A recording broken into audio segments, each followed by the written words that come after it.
আমি আপনাদেরকে খোলা করে জিজ্ঞেস করতে চাই, এই মসজিদে ইমামতি করা আমার কোন জরুরি না।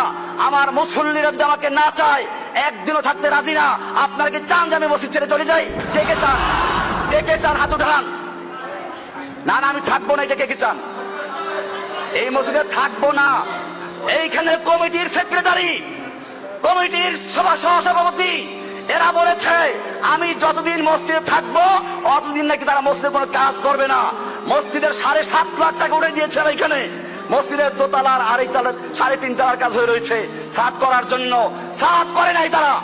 আর তারা বারবার আমাকে বাদ দেওয়ার জন্য, আমাকে মসজিদে খেদানোর জন্য বিভিন্ন চক্রান্ত, বিভিন্ন ষড়যন্ত্র লিপ্ত আছে। শুক্রবারে যখন আমরা মসজিদে কাতার বাড়াই তখন অনেকে কষ্ট হয়ে যায়, আর বাস্তবেও কষ্ট হয়, জুতার বাক্সে শ্রদ্ধা করতে হয়।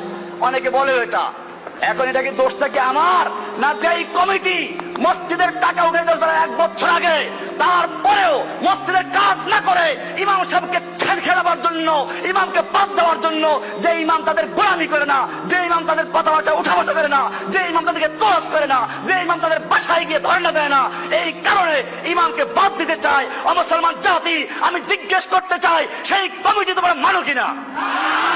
এই কমিটি আজকে বাতিল হয়ে গেছে। আজিজুর রহমানের কমিটি, সেক্রেটারি আজিজুর রহমানের কমিটি বাতিল হয়ে গেছে মসজিদের জনগণের রায় দিয়ে। সুতরাং আমি পরিষ্কার বলতে চাই, নতুন কমিটি করে এই মসজিদের বাকি কাজ করার জন্য আমরা তৈরি আছি ইনশাআল্লাহ। আমার ভাইয়েরা, আমি কোন কমিটির গোলামি করি না, কোন কমিটির মুসল্লি ইমামতি করি না। ইমামতি করি মুসল্লিদের। আমার মুসল্লি যতদিন পর্যন্ত আমাকে চাবে অতদিন পর্যন্ত আমি থাকবো।